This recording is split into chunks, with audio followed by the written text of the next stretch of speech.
அனைவருக்கும் வணக்கம். லாஸ்ட் வீடியோவில் வந்து புதுசாக இன்னொரு ரிலிஜனை பற்றி பேசுகிறேன்னு சொல்லியிருந்தேன். பட் அதுக்கப்புறம் வீடியோ எடுக்கவே இல்லை. இந்த வீடியோ கொஞ்சம் பெருசாக தான் இருக்க போகுது. கடைசியில் சஸ்பென்ஸ் இருக்குது அப்படிலாம் எல்லாரும் மாதிரி சொல்ல விரும்பல.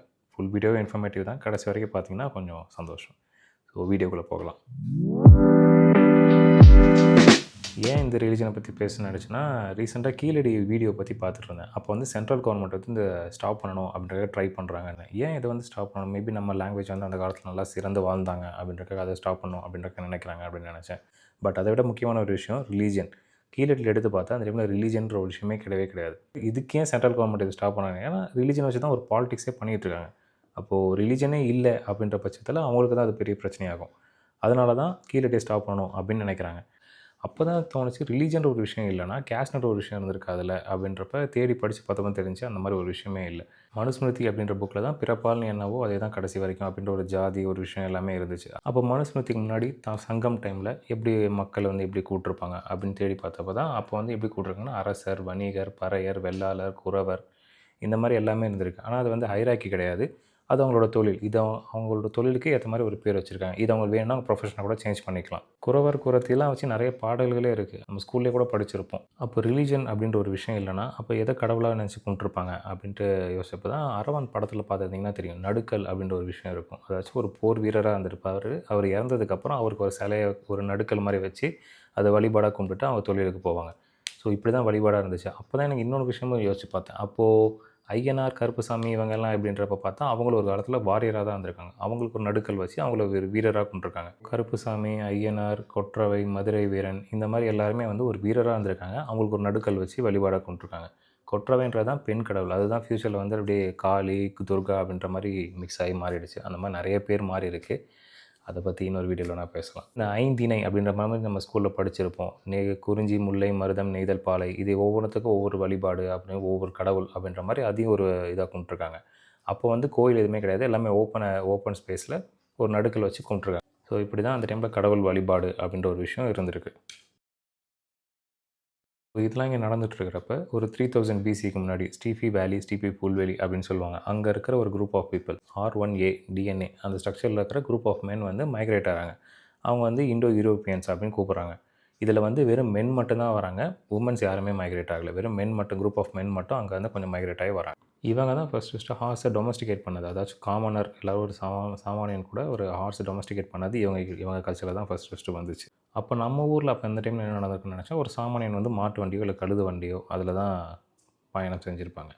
இந்த இண்டோ யூரோப்பியன் பீப்புள் வந்து கொஞ்ச நாள் ஈரானில் இருக்கிறப்ப அங்கே இருக்கிற கல்ச்சரையும் அதையும் கொஞ்சம் கொஞ்சம் ஃபாலோ பண்ண ஆரம்பிக்கிறாங்க. அங்கே இருக்கிற யாகம்ன்ற ஒரு விஷயம், அதுக்கப்புறம் குதிரை வழிபாடு, சேக்ரட் காட், ரிச்சுவல் சாக்ரிஃபைஸ் இந்த மாதிரி சில விஷயமும் அங்கே இருக்கிற கல்ச்சரையும் ஃபாலோ பண்ணுறாங்க. அதுக்கப்புறம் ரெண்டாக செப்பரேட் ஆகிறாங்க. ஒன்று இண்டோ இரானியன்ஸ், அதுக்கப்புறம் இண்டோ ஆரியன்ஸ். இண்டோ இரானியன்ஸ்ன்றவங்க இப்போ உள்ள ஈரான் பீப்புள். அதுக்கப்புறம் அந்த ஆரியன்ஸ்ன்றவங்க தான் இந்த டைமில் இந்தியாவுக்குள்ளே வராங்க. மறுபடியும் சொல்கிறேன், ஒன்லி மென் மட்டும்தான் வந்திருக்காங்க. உமன் யாருமே வரவே இல்லை. அவங்க இங்கே வர்றப்ப ஒரு 1500 கிட்ட இந்த டைம் உள்ளே வராங்க. அங்கேருந்து ஒரு கல்ச்சரும் எடுத்துகிட்டு வராங்க. சில லாங்குவேஜான வேர்ட்ஸையும் சில எடுத்துகிட்டு வராங்க. அது வந்து இப்போ நம்ம மேட்ச் பண்ணி பார்த்தா ஏஷியன் வேதிக் வேர்ட்ஸும்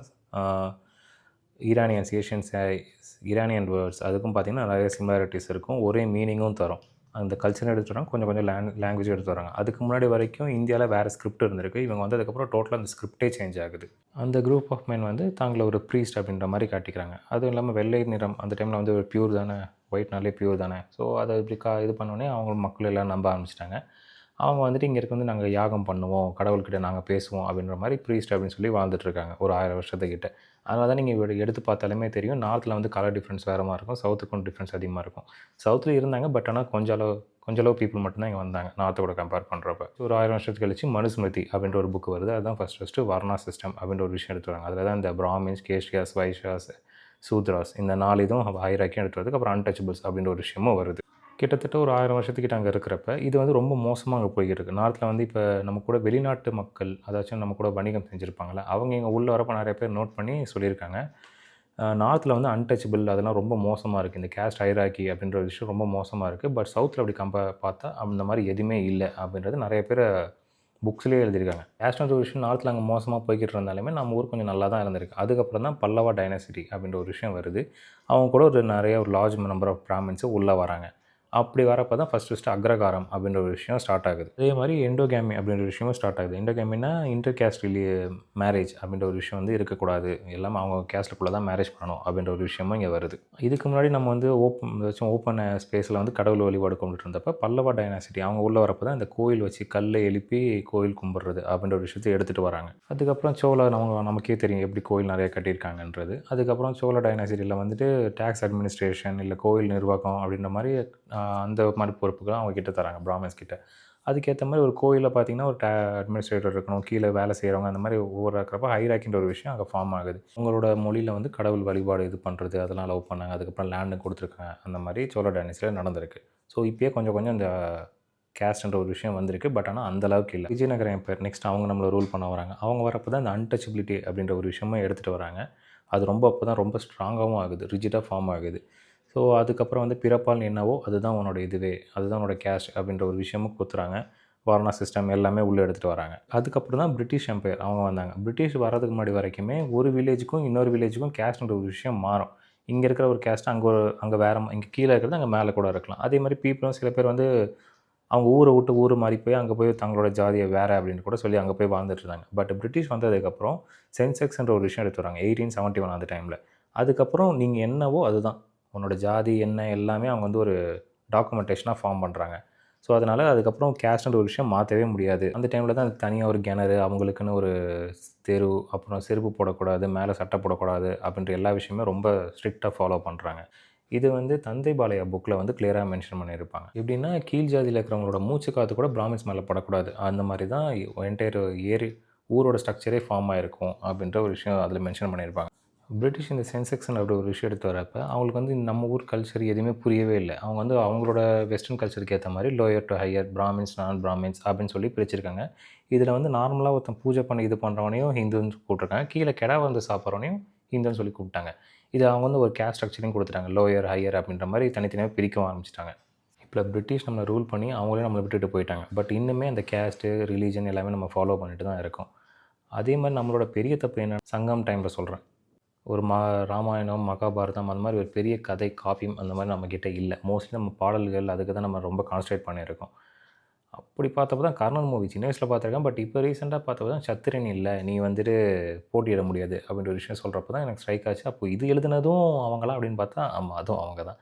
இதுக்காக பிராமின்ஸ் மேலே கோவப்படுறது அது வந்து ஒரு முட்டாள்தனம். ஏன்னா அது அவங்க சர்வைவலுக்காக என்ன பண்ண முடியுமோ அதை பண்ணியிருக்காங்க. இதில் ஏமாந்து போனது நீங்களும் நம்ம 2 பேரும் கிடையாது. யாரும் நம்ம தாத்தனோ முப்பாட்டனோ அவங்க வந்து ஏமாந்து போயிட்டாங்க. அப்போ வந்து இன்டர்நெட்டும் இல்லை, எது செக் பண்ணி பார்க்குறதுக்கா, அதுவும் இல்லாமல் கடவுளை சந்தேகப்படுறதே ஒரு பெரிய பாவ செயல். அதனால் அவங்க என்ன சொன்னாங்களோ அதை நம்பிட்டு அப்படியே வாழ்ந்துட்டாங்க. அதனால அவங்க வந்தனால தான் நம்ம லைஃப் நாசமாக போச்சு. இந்த ஸ்டீஃபி ரீஜன் பீப்புள் இங்கே உள்ள வந்ததுக்கப்புறம் தான் நம்ம இப்படி நாடு நாசமாக போச்சு அப்படின்னு நினச்சிங்கன்னா கிடையவே கிடையாது. சர்வைவலுக்கு என்ன பண்ண முடியுமோ அதை பண்ணிட்டாங்க. நம்ம ஊரில் எத்தனை பேர் அங்கேருந்து வந்தோன்றது தெரியும். நம்ம டிஎன்ஏ ஸ்ட்ரக்சர் எடுத்து பார்த்தா தான் தெரியும் நம்ம ஒரு புனிதமாக, பியூராக இங்கே யாருமே இங்கே புனிதன்ற கிடையாது. ஏன்னா மைக்ரேஷன் ஒரு விஷயம் உலகம் தோணுனதுலேருந்து நடந்துகிட்டே தான் இருந்துச்சு. மைக்ரேஷன்ற ஒரு விஷயம். அதனால் இங்கே உள்ளவங்க அவங்க வந்தனால தான் இப்படி ஆகிட்டோம் அப்படின்னு சொன்னீங்கன்னா கிடையாது. அப்போ அவங்க நம்பினாங்க, முட்டாள்தனமாக ஏமாந்து போனாங்க. இப்போ நம்ம இருக்கிறப்ப நெட் இருக்குது, இன்டர்நெட் இருக்குது, எல்லாமே எடுத்து எல்லாமே படித்து பார்க்கலாம், எல்லாமே செக் பண்ணி பார்க்கலாம். அது இன்னும் அதை பற்றி பெருமையாக பேச வேணாம், அதை பற்றி இன்னும் அதை பிடிச்சி ஜாதி பற்றி பிடிச்சிட்டு இருக்க வேணாம். அதை ஃபாலோ பண்ணுறது தான் பெரிய தப்புன்னு சொல்கிறேன்.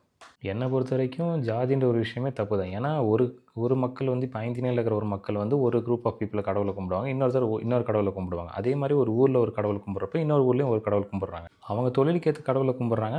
அந்த ஊரில் இருக்கிற கடவுள் தான் பெருசு, என் கடவுள் தான் பெருசு, உன் கடவுள் சிறுசு அப்படின்னு சொல்லி ஒரு கேஸ்ட் ஸ்ட்ரக்சர் ஹைரார்க்கி எடுத்துகிட்டு வரதே பெரிய தப்பு தான்.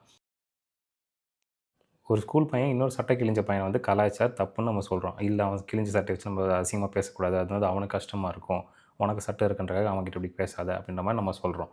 அதே தானே கேஸ்ட்ன்ற ஒரு விஷயமும் நம்ம சின்ன குழந்தைங்க சொல்லித்தர விஷயம் நமக்குன்னு தானே புரிஞ்சுக்கணும். இப்போ என் தட்டில் சாப்பாடு இருக்குது, பக்கத்தில் இருக்கிற தட்டில் சாப்பாடு இல்லை அப்படின்ற ஒரு விஷயமே தப்பு தானே. இப்போ வந்து நம்ம ஜாதியை பற்றி பெருமையாக பேசுகிறதோ, இல்லை வண்டியில் ஸ்டிக்கராக ஓட்டுறதோ, இல்லை சோஷியல் மீடியாவில் பற்றி அதை போட்டுக்கிறதோ, அது வந்து இப்போ நமக்கு நல்லா இருக்கும். பட் கீழே இல்லாதவனுக்கு என்ன பண்ணுவான்? அதை பார்த்து கஷ்டப்பட மாட்டானா? ஃபீல் பண்ண மாட்டானா? அது ஏன் நம்ம யோசிக்கவே மாட்டேங்கிறோம்? ஒரு குழந்தைக்கு நம்ம சொல்லி தரப்ப ஏன் நம்ம அதை யோசிக்க மாட்டேங்கிறோன்றது தான் எனக்கு இங்கே ஒரே கேள்வி. அது எல்லோரும் நீங்களே தான் உங்களுக்குள்ளே கேட்டுக்கணும். என்னை பொறுத்த வரைக்கும் எப்பயோ யாரோ ஒரு விஷயத்த சொன்னது வந்து இன்னும் நம்பிக்கிட்டு அதுதான் என்னோட தான் பெருசு, உன்னோட சிறுசு அப்படின்னு சொல்லாமல் எல்லோரும் சமமாக இருக்கட்டும், எல்லோரும் அவங்க பாட்டுக்கு வாழ்ந்துட்டு போகட்டும் அப்படின்னு நினைக்கிறது தான் ஒரு சங்கம் விரால வாழ்ந்த ஒரு தமிழர்களுக்கு பெருமை அப்படின்னு நினைக்கிறேன். ஸோ வாழ விடு. நன்றி, வணக்கம்.